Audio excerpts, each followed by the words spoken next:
حضرت انس فرماتے ہیں کہ نبی اکرم صلی اللہ علیہ وسلم نے ایک مرتبہ راستے میں جاتے ہوئے ایک پڑی ہوئی کھجور پائی. وجد تمرۃ فی الطریق. نبی اکرم صلی اللہ علیہ وسلم کہتے ہیں لولا انی اخاف ان تکون من الصدقہ، مجھے اگر اس بات کا اندیشہ نہ ہوتا، مجھے اگر اس بات کا ڈر اور خوف نہ ہوتا کہ کہیں یہ کھجور صدقے کی نہ ہو، لَأَكَلْتُهَا، تو میں اسے کھا لیتا. ایک کھجور راستے میں گری ہے، آپ اسے اٹھاتے ہیں اور کہتے ہیں کہ میں اسے کھا لیتا، لیکن ڈر ہے کہ کہیں یہ کھجور صدقے کی نہ ہو.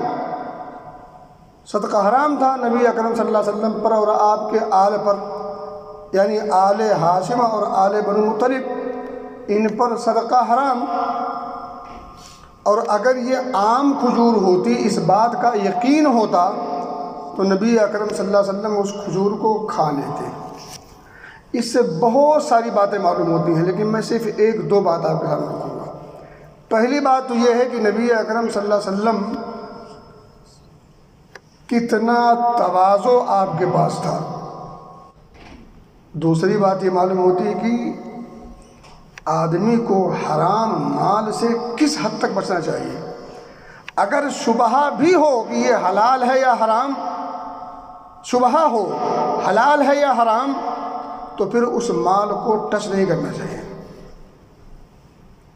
صرف شبہہ ہو، اگر یہ یقین ہے کہ یہ حرام کا ہے، تب تو اس کے بارے میں تصور نہیں کرنا چاہیے، خواب میں بھی نہیں دیکھنا چاہیے.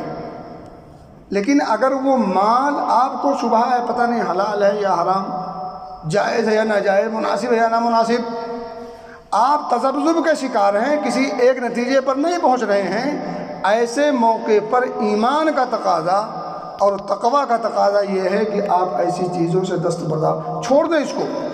واتقوا الشبہات.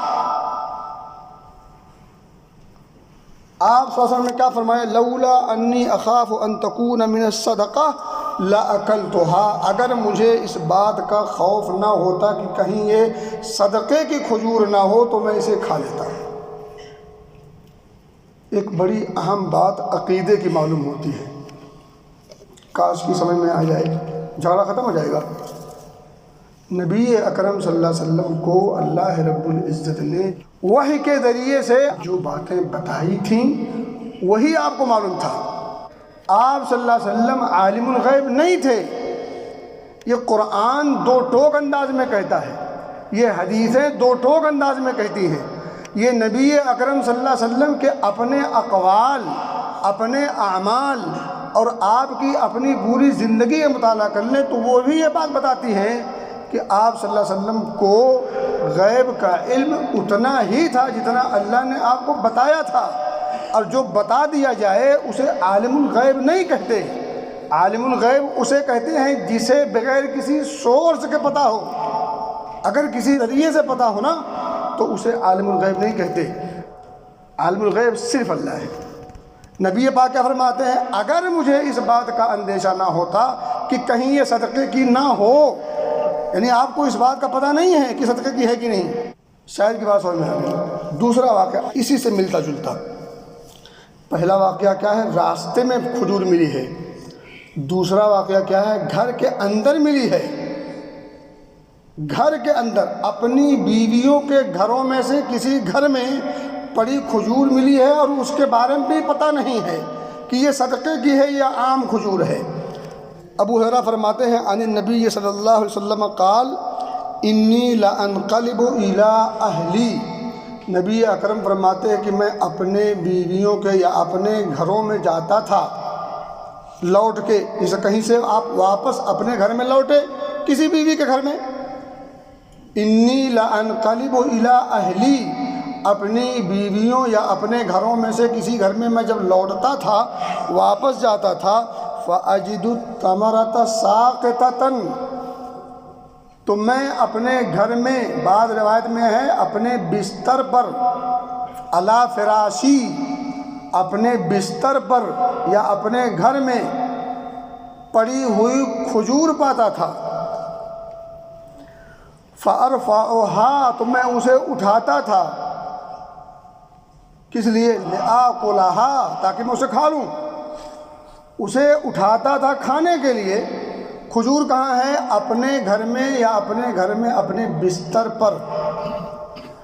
لیکن کہتے ہیں ثُمَّ أَخْشَىٰ أَن تَكُونَ مِنَ الصَّدَقَةِ فَأُلْقِيَهَا، لیکن مجھے ڈر لگ جاتا تھا کہ کہیں ایسا نہ ہو یہ کھجور صدقے کی ہو، تو پھر آپ اسے پھینک دیتے، یعنی رکھ دیتے، پھر اس کو کھانے کی کوشش نہیں کرتے، نہیں کھاتے۔ اب راستے میں تو چلو ٹھیک ہے، کیا پتہ کس سے گری ہو، لیکن گھر میں کھجور ہے، بستر پر ایک آدھ مل گئی ہے، یا گھر کے اندر کہیں کسی کونے میں یا کسی جگہ پر ملی ہے، اس کے بارے میں بھی پتہ نہیں ہے کہ یہ صدقے کا ہے یا عام ہے، صدقہ ہے، ہدیہ ہے، کیا نہیں، اس کو بھی آپ اس ڈر سے نہیں کھاتے تھے کہ کہیں صدقے کی نہ ہو۔ اب ایک بات جو اہم بات ہے آج کی بتانے کی، نبی محترم صلی اللہ علیہ وسلم اس کھجور کو نہیں کھا رہے ہیں جس کے بارے میں اندیشہ ہے کہ کہیں یہ صدقے کی نہ ہو، کیونکہ صدقہ الپر حرام ہے، حرام طریقے سے حاصل کیا ہوا مال کھانا حرام ہے۔ نبی اکرم صلی اللہ علیہ وسلم کا یہ عالم ہے، اور ہمارا کیا کچھ وطیرہ ہے ہم دیکھ رہے ہیں۔ نبی اکرم صلی اللہ علیہ وسلم نے راستے میں گری پڑی چیز کے بارے میں بھی حکم نافذ کیا ہے۔ میں آپ کو حدیث سناتا ہوں، اگر راستے میں پڑی ہوئی چیز مل جائے کسی کی، وہ بے قیمت ہو، بے وقعت ہو، یعنی اس کی اہمیت سماج میں نہ ہو تو کوئی مسئلہ نہیں، 2 روپے 4 روپے 10 روپے گر گئے کوئی مسئلہ نہیں، کسی کا قلم گر گیا، کسی کے اور کوئی بے وقعت چیز گر گئی اور آپ کو راستے میں گری پڑی مل گئی، تو وہ اتنا بڑا مسئلہ نہیں، یعنی سماج میں جس چیز کی اہمیت نہ ہو۔ لیکن موبائل، پرس، اس کی اہمیت تو ہے نا۔ یہ میں بات کر رہا ہوں گری پڑی کی، کمرے سے اٹھانے کی، نکالنے کی نہیں کر رہا ہوں۔ کمرے سے نکالنے پر تو اس کے ہاتھ کٹیں گے اگر شریعت نافذ کیا جائے۔ میں بات کر رہا ہوں گری پڑی کی، راستے میں اگر گری پڑی چیز مل جائے تو اس کا کیا حکم ہے شریعت میں۔ نبی اکرم صلی اللہ علیہ وسلم کے ایک صحابی ہیں زید بن خالد الجہنی، وہ کہتے ہیں ان رجلا سأل رسول اللہ صلی اللہ علیہ وسلم عن اللقطہ، ایک صحابی نبی اکرم صلی اللہ علیہ وسلم کی خدمت میں حاضر ہوتے ہیں، اور لقطہ کہتے ہیں گری پڑی چیز کو، ایسی جگہ گری پڑی ہو جس جگہ کا کوئی کسی کی ملکیت نہ ہو، جس راستہ، اور کمرے میں گری پڑی نہیں ہوتی، کمرے میں رکھی ہوتی ہے۔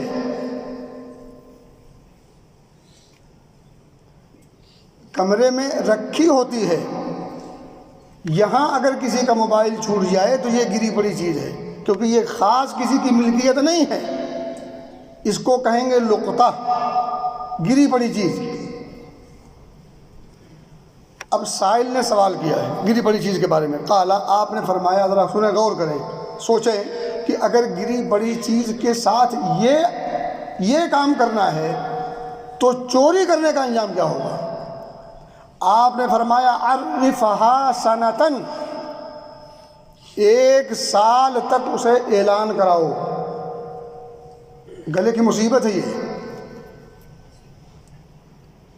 1 سال تک اعلان کرنا ہے اسے، میرے پاس ایسا اور ایسا، اس کو بتانا نہیں ہے کیا کیسا اس کی کیا جو ہے کنڈیشن ہے، لیکن آپ کو بتانا مجھے ایک پرس ملا ہے، مجھے ایک بیگ ملا ہے، صرف عام انداز میں گفتگو کرنی ہے، اور پھر جب وہ کہے گا، دعویٰ کرے گا کہ میرا ہے، تب اس سے پوچھا جائے گا ذرا تم اس کی نشاندہی کرو، اب ذرا بتاؤ وہ پرس کالا ہے کہ نیلا ہے کہ سفید ہے، چھوٹا ہے کہ بڑا ہے، نیا ہے کہ پرانا ہے، اس کے اندر کتنے روپے ہیں، اس کے اندر کیا کاغذ ہیں، اور آج کل تو عموماً کارڈز وغیرہ رہتے ہیں، نام سب کچھ لکھا رہتا ہے۔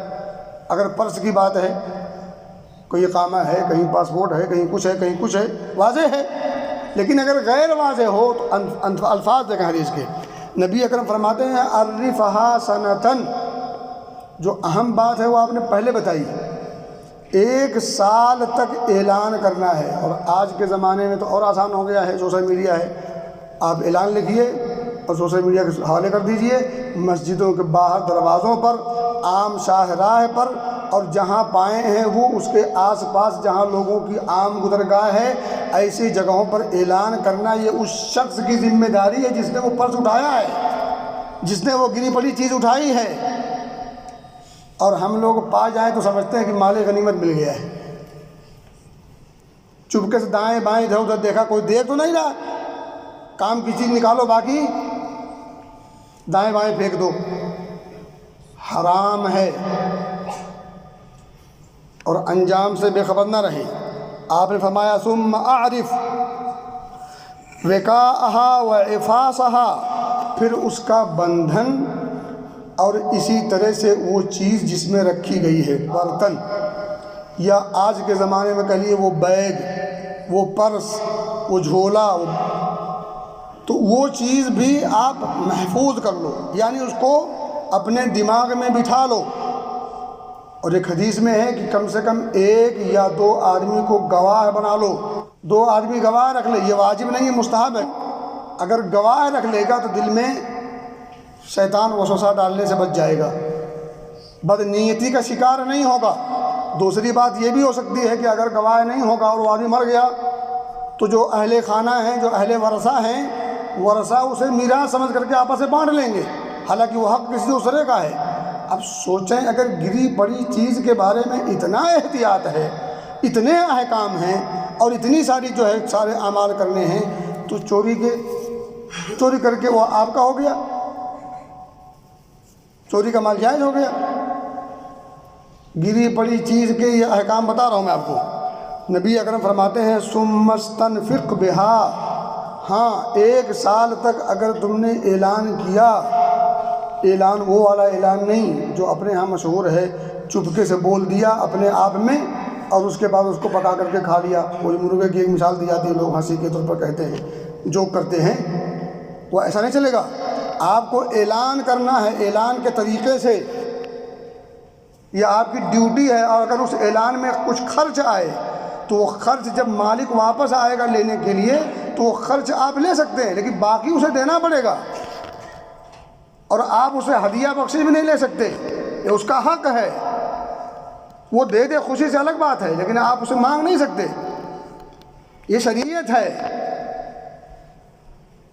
اور آپ سوچیں کہ آپ کی چیز بھی تو گر پڑ سکتی ہے، تو وہ آپ کی چیز گری پڑی ہو اور کوئی پا جائے اور وہ یہی حرکت کرے جو آپ کے ساتھ، جو آپ کسی کے ساتھ کر رہے ہیں، تو پھر کیا ہوگا؟ ذرا پلٹا کریں کبھی کبھی۔ لا یؤمن احدکم حتی یحب لاخیہ ما یحب لنفسہ، اپنے لیے جو پسند کرو وہی اپنے بھائی کے لیے پسند کرو۔ اگر تم نہیں چاہتے کہ ہمارا مال چوری ہو، ہمارے مال کو کوئی غبن کرے، کوئی خرد برد کرے، تو آپ دوسرے کے مال کے ساتھ بھی ایسا ہی کیا کریں۔ اور حرام تو ہے ہی ہے اگر کسی کا مال لے کے ناجائز طور پر۔